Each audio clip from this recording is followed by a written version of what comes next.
Sosok ini mungkin tidak masuk dalam susunan tim resmi TKN atau tim kampanye nasional Prabowo Gibran. Namun, sosok beliau ini akan saya nobatkan secara sepihak menjadi TKN atau tim kegelapan nasional. Profil dan rekam jejaknya sudah sangat cocok. Seperti contohnya ketika beliau pernah membuat video yang menirukan orang stroke lalu berjoget.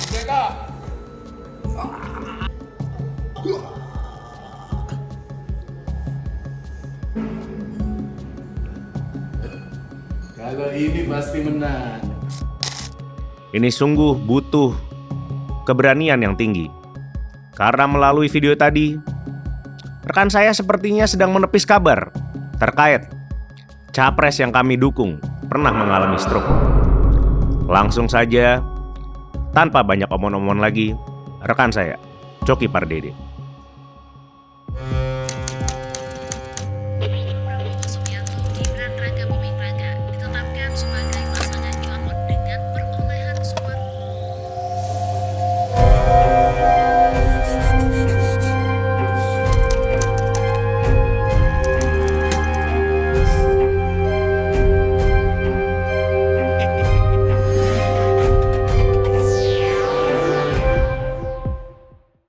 Kembali lagi di acara Kementerian Kegelapan. Sekarang kita sudah kedatangan sesama pendukung 02, yaitu rekan saya dan kawan saya, Coki Pardede. Terima kasih sudah diundang di acara Kementerian Kegelapan. Memang benar-benar menggambarkan salah satu possibility universe yang akan Indonesia alami. Oh, iya. Dalam 5 tahun ke depan. Ya, Gelap. nah jadi gimana nih? Ada kesibukan apa nih dengan sambil kita menunggu paslon yang kita dukung itu dilantik nih? Apa nih kesibukan ini? Menikmati uang buzzer aja. Oh, iya. Nah, ini apa namanya, sesuai dengan ini ya? Sesuai dengan apa yang diperjuangkan lah ibaratnya. Apa yang diperjuangkan. Waduh, ya. Tapi ini ya sayang ya, akhirnya mereka menang telak sih. Jadi tidak ada putaran kedua. Padahal kalau putaran kedua tuh akan digelontorkan lagi kan itu. Pundi-pundi itu akan digelontorkan lagi kan? Iya. Tapi mau sekali putaran, 2 kali putaran, ya hasilnya kurang lebih pasti sama lah. Iya. Jadi kalau mamanya Bung Cok ini kan kita sama pendukung 02 nih kan. Ya. Gimana sih kalau mamanya dari kacamata Bung Cok ini mendukung pasangan yang sudah pasti menang dan dibayar pula? Itu kan hitungannya gabut ya?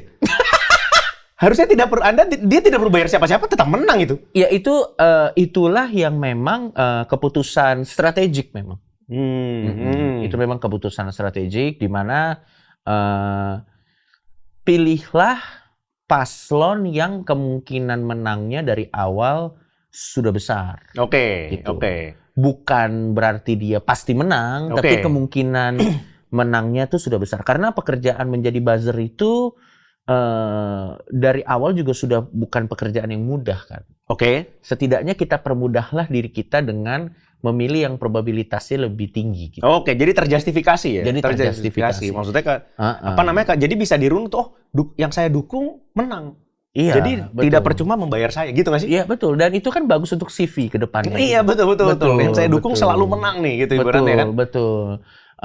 Bagaimana kita akan mempertanggungjawabkan mau followers 5 juta, mau followers 10 juta, tapi kalau track record yang kita dukung selalu kalah kan, berarti kita bukan ibaratnya buzzer politik yang kurang lah kalau gitu ya. Tidak bisa membawa, tidak bisa membantu mendulang suara gitu loh. Betul. Kalau buat beberapa orang, berarti Anda transaksional dong, biasanya itu kan yang selalu. Yeah. Ya. Kalau buat saya memang pekerjaan seperti ini memang kita harus memisahkan perasaan dan profesional. Oke. Karena kalau itu tercampur akan seperti Butarwiyah yang di depan KPU itu. Oke.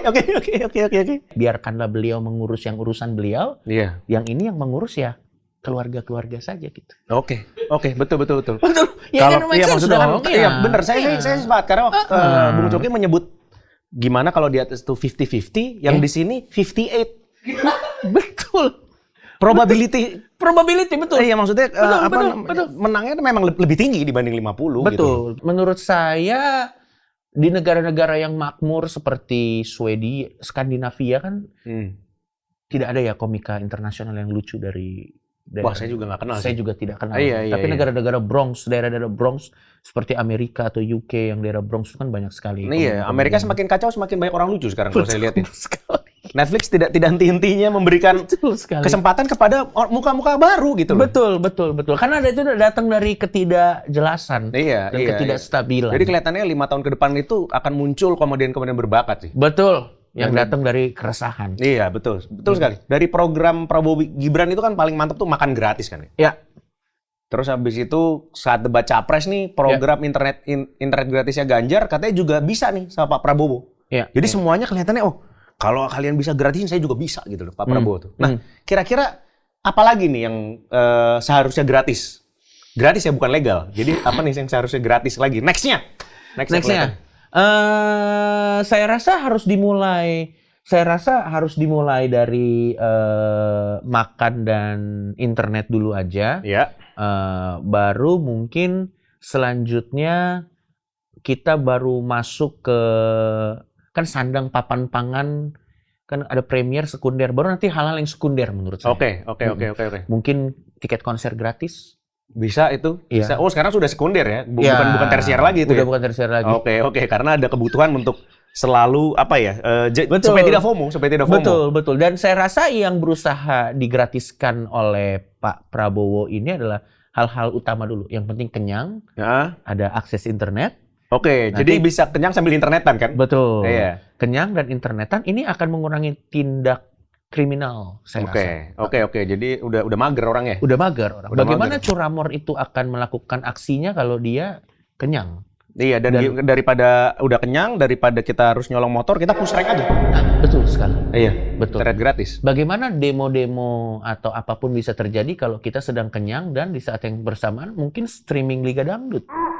Banyak hal yang bisa dilakukan dari situ. Banyak sekali. Memang hal yang bisa visioner beliau tuh. Visioner sekali. Visioner. Jadi memang dibikin kenyang dan saat sudah kenyang output untuk mengeluarkan kekenyangannya pun juga ada dengan internet gratis. Oke. Itu memang ini ya, Pak. Bertahap beliau tuh. Bertahap. Nanti kalau itu sudah mulai terbiasa baru mungkin akan menggratiskan konser Taylor Swift mungkin. Bisa jadi ya untuk menandingi yang di Singapura itu. Betul. Dan ini kan juga sudah terlihat dari Pak Luhut kalau nggak salah. Iya, Pak Luhut. Dan itu Pak Luhut kan kelihatannya akan jumpa lagi kita Betul. di era berikut, di era selanjutnya nih. Betul. Dan ini kan berarti dengan menggratiskan tiket Taylor Swift kan ini memfasilitasi juga satu golongan yang namanya cegil, Bung. Oke. Cegil-cegil itu juga. Jadi saya rasa sih dari makan gratis, internet gratis, Mental health juga diperhatikan. mental health juga saya rasa Memang ini Prabowo Gibran tidak salah kita mendukung dia. tidak salah. Semakin yakin. Semakin yakin saya. Semakin yakin. Saya semakin yakin, semakin percaya. Iya, dari pilihan kita tuh kita tidak memilih orang yang salah ya. Tidak memilih orang yang salah. Jadi gini nih, ini kan tadi kita sudah ngobrol-ngobrol. Siap. Nah, di sini kita ada namanya segmen hak angket. Hak angket ini adalah pertanyaan-pertanyaan dari netizen sebenarnya. Ya. Nanti kita akan coba jawab bersama. Dan ini nih, berkaitan dengan kawan Anda tentunya. Apakah negara kita perlu kementerian Madura? Saya rasa sebelum sampai saya rasa orang Madura kemarin tuh rekor loh, satu-satunya orang Madura yang pertama kali menjadi wakil presiden. Iya, calon wakil presiden ya betul. Saya rasa sebelum ada dan Pak Mahfud ini kayaknya belum tentu terulang dalam waktu 50 sampai 100 tahun ke depan. Oh, iya. Ya, jadi saya rasa untuk mempercepat itu harus lebih banyak gedung-gedung pendidikan dibangun di Madura. Iya. Soalnya ketika ada satu, ibaratnya tokoh Madura lain yaitu kawan Anda Tretan Muslim itu sama Pak Wakil kita dibawa ke masyarakat Dayak. Betul. Bisa kehilangan satu tokoh lagi itu. Betul. Dan pada saat itu kita kehilangan satu tokoh Madura lagi. Betul, dan pada saat itu memang itu jadi keadaan yang cukup mencekam ya, buat beliau. Iya. Kalau misalnya ada waktu silakan diundang dan biarkan dia menceritakan point of view-nya langsung. Oke. Karena sangat unik sekali. Oke. Karena sangat unik sekali. Iya, kayak saya juga nggak bisa menggambarkan perasaan ketika kematian itu benar-benar depan mata gitu. Betul. Nah, sains dan teologi. Karena pertanyaan sebelumnya belum terjawab, gimana Coki bisa menjelaskan kebenaran teori Big Bang? Gimana tuh? Jadi gini, Kenapa ditanya kebenaran? Namanya teori. Teori itu kan possibility. Kemungkinan bahwa ada kemungkinan penyebab apa namanya? Penyebab kita ada nih salah satu kemungkinannya adalah Big Bang, tapi bukan satu-satunya kemungkinan. Nah, bagaimana cara menjelaskan kebenarannya? Ya saya tidak tahu. Silakan ditanya dan dikaji sendiri ya. Dikaji sendiri kan itu sumbernya ada di mana-mana. Betul. Dan sejak kapan saya jadi duta teori Big Bang? Mohon maaf nih. Kenapa pertanyaannya saya suruh klarifikasi? Ya, mungkin soalnya kenapa tiba-tiba Big Bang ya? Saya juga agak kurang paham. Saya agak kaget juga. Saya juga kenapa? Coba. Jelaskan kebenaran apa ini teori karena Big Bang. Bung Coki ini kadang-kadang suka membicarakan tentang ledakan-ledakan? Mungkin. Tapi yang jelas, silakan Anda kaji sumbernya dan studinya di mana-mana kok. Iya. Ya, kalau memang Anda merasa kayaknya teori Big Bang salah, ya nggak apa-apa juga. Itu kan buat Anda aja. Iya, betul. Lanjut. Ya. Apakah Paman Coki akan menjadi Menteri Pendidikan selanjutnya? Ataukah lebih milih jadi Menteri Agama atau Menhan sebenarnya? Oke, kalau Menteri Pendidikan sepertinya bukan kapasitas saya, karena saya bukan orang yang terdidik juga. Kalau Menteri Agama mungkin karena saya netral, jadi saya tidak punya kepentingan apa-apa. Kalau Menhan kayaknya tidak. Tidak ya? Tidak, saya tidak kuat dengan pressure-nya saya. Nggak bisa ya? Kalau Menteri Pertahanan nggak bisa ya? Tapi Ya. Menteri Penyerangan mau? Kalau tiba-tiba ada kan? Ya kalau mungkin ada. Kita tidak pernah tahu apa keputusan atau keadaan yang membutuhkan ada Menteri Penyerangan. Iya. Kan ini kan kayak sekarang Menteri Penerangan ada alternatifnya yaitu Kementerian Kegelapan. Kalau gitu. saya mungkin memang harus ada menteri, harusnya Menteri Keminfo itu dipisahkan dengan Menteri e-sport menurut saya. Oh, jangan jadi satu ya? Jangan jadi satu. Jangan Karena jadi satu. tidak pernah berjalan seiring-iringan. Karena Keminfo tuh kecenderungannya ngeblokir, Bung. Oh, iya. Iya, hal-hal yang berbau game sering sekali diblokir. Oke, jadi harus ada kementerian sendiri nih game nih Kementerian gitu ya? sendiri. Mungkin kalau itu saya masih bisa lah, karena saya masih suka main game. Gitu. Oke. Jadi Kominfo nih tetap harus ada atau enggak sebenarnya? Ada aja untuk jabatan-jabatan terima kasih aja. Oh, bagi-bagi jabatan bisa ke situ ya? Ya, Oke. Sip. Menurut saya. Pertanyaan terakhir nih ya.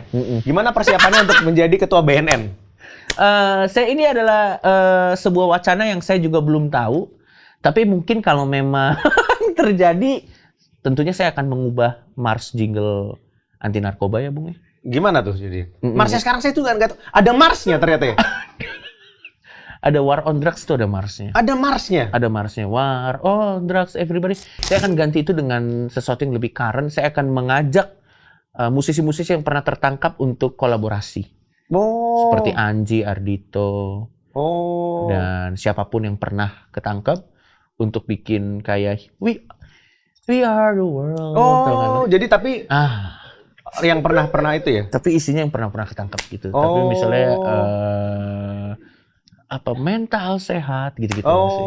Menurut saya itu akan lebih catchy. Lebih catchy ya. Jadi nanti saya sih kebayang sih maksudnya ketika ini ada penangkapan kan ganja nih kelihatannya kan ada wacana untuk dilegalisasi juga kan. Jadi nanti kalau ada penangkapan ganja pas segala macam itu kelihatannya bisa jadi BNN itu bisa jadi penggerak untuk demo. Ya, betul. Demo. Terus habis itu di depan yang ganja terkumpul itu dia teriak-teriak bakar gitu. Betul. Yang Jadi mana agak ironis memang. Iya. Ya, tapi kalau memang saya terpilih menjadi ketua BNN, saya akan mengubah cara-cara